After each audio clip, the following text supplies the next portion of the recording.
for a demonstration of how we can control radioactive rays here in the laboratory.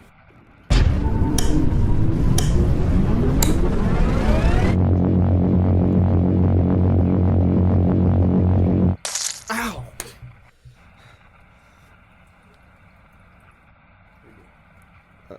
A spider? It bit me. But why is it burning so? Why is it glowing like that? Oh, my head. It feels strange. I need some air. Looks as though our experiment unnerved Peter Parker. How's it hanging? It's Web Studios here. I'm Reed. And I'm Jax. Welcome back to another video. Spider-Man first appeared in the comic Amazing Fantasy 15, created in 1962. He was created by Stan Lee and Steve Ditko. Ever since then, he has captured the heart of many fans, including us. Most of our suits pay homage to either like shows or movies or like really popular media using Spider-Man. But this time, we wanted to return to the very original Spider-Man suit. Today we have the Amazing Fantasy 15 suit. As with the majority of our Spider-Man suits, we got this suit from Herostime.com. Total, this suit cost $165. Some of the purchases were made through email due to the fact that I had a lot of special requests for this suit. That includes colored fabric, 3D bag spiders, and web wings. Shipping was actually free. This suit took 10 days to produce and 12 days to ship, which means in total, it took 22 days. With all that background info out of the way, we can finally jump into unboxing this suit. Now that we finally got the suit out, we can talk about some of the attachments that we got with it. Starting with the colored fabric. We've never done this on any of our suits. We actually decided to print on red and blue fabric as opposed to red and black. We did this for a few reasons. The main reason is so we could test out what the blue would end up looking like, how much of an impact it would make when we stretched it. What we did that was very nice with this suit is the black that is printed on blue makes it so that when you stretch a certain way, you can see the blue peek through, which mimics the shading of the comic book. We definitely aren't the smartest YouTubers on the platform right now, but we think that that's a very genius idea, especially coming from us. Next up is the pattern on this suit. It does a great job of representing the 1960s comic books, and it's rather simple, which is good because it needs to replicate the simple designs that were featured in the 1960s comics where Spider-Man first appeared. Some of the details like the web lines and the spiders on the front and the back are really simplified for today's age, but they were actually really complicated when they were first introduced. So as we do with most of our suits, these are attached shoes. The shoes allow for a more comfortable wearing experience while also being more secure, ensuring that your foot doesn't slip out. It also keeps a really nice foot shape, which is a lot more accurate to the comics, even though in the comics it kind of looks like he's wearing socks sometimes.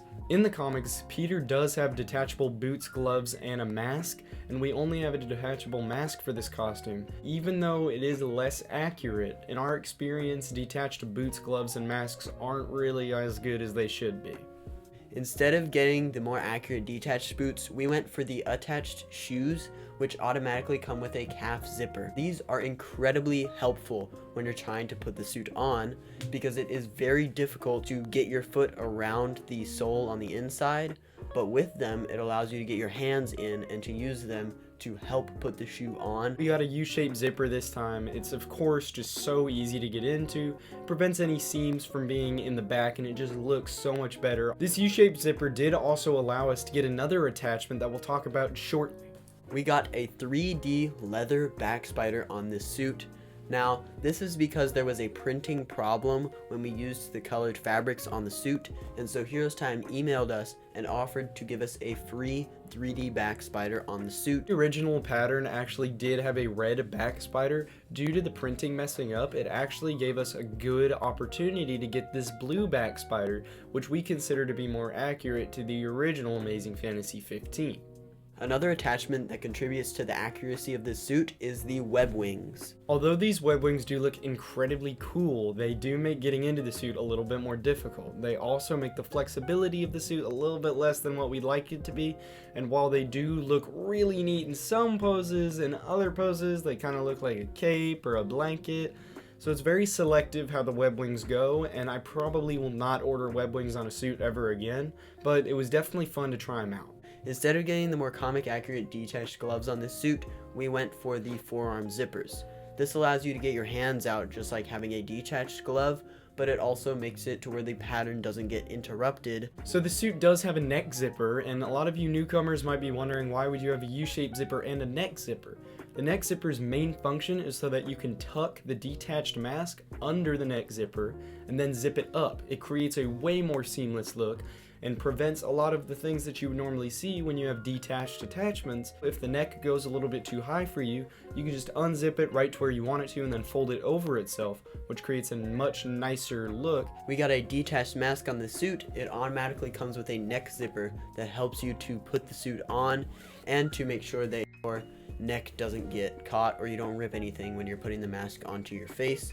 This does mesh very well with the neck zipper on the actual suit itself. And as I'm sure you guys have noticed, we have some new lenses on the channel that we've never really featured before. These are the Homecoming V2 lenses. So same with the web wings and the colored fabric, Herostime actually does not offer these specific lenses for this suit. However, I shot them an email and they were totally willing to put them on the suit for no extra cost. I will say they are the most accurate lenses that they have on the site, and we've learned how difficult it can be to attach lenses to a suit and have them not fall off, so it's really nice that we were able to get some really accurate ones. I will say I don't love some of the extra technological details that they added, but it is meant for the Homecoming suit, so I understand why they added them anyway. With all of these attachments finally out of the way, we can finally put on this suit and see what it looks like in person.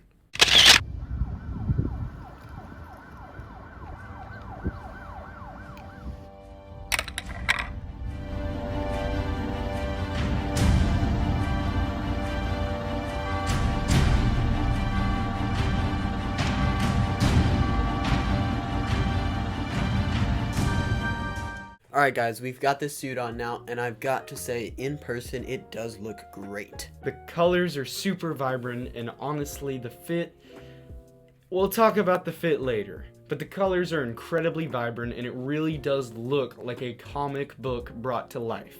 Starting off with the mask, I will say I don't love the way that the lenses fit my face. I think that just slightly angling them down more like that automatically makes it look so much better. But the way that they kind of squeeze together, and this is with a half silicone face shell, it does really make me consider wanting to get a face shell in the future, seeing if maybe problems like this can be avoided. But for now, we are just probably going to stick to these for the next few suits. The red on this suit does look incredibly vibrant. Since he's wearing it, it's going to be stretched, but you don't even notice since it's on that colored fabric. Same thing with the blue and the black.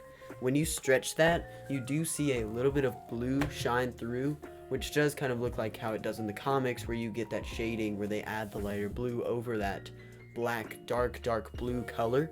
All of these come together to make it look like a real comic book suit brought to life. Honestly, it may be our most accurate suit, just because when you look at the panels and you see how vibrant those colors are, it really, this truly mimics it. That is by far the biggest praise I can give this suit, is just the look and how striking it is in person is by far the best thing about it. However, the worst thing about this suit is unfortunately the fit. The hands on this suit are very good. They fit like a glove and they do look very comic accurate without a lot of extra fabric. The fit itself, unfortunately, is a little bit lacking for me. It may have been my fault, however, we have ordered mediums with normal fits before, and those have tended to do us very well. If you're wondering, I'm 5'10", 5'11", about 130, 140, and this is a medium with a regular fit, and I would highly recommend, if you're my size, going up to a large with the slim fit. Overall, we do have to rate this suit a 7 out of 10. The colors and the look of the suit is incredibly striking and very good looking, but the fit does take it down to a 7. Unfortunately, the suit just has so many high highs and so many low lows that it really feels like an unpolished game. And I think that we just need to polish what we get our suits with a little bit more, but expect more colored fabric, because if this is what we expect from colored fabric, then colored fabric may be the new normal on the channel, just because it looks absolutely fantastic in person. If you guys made it this far into the video, make sure to like and subscribe. Check out our Patreon and our Instagram in the description below. Thank you guys so much for watching, and remember, with great power comes great responsibility. See you next time.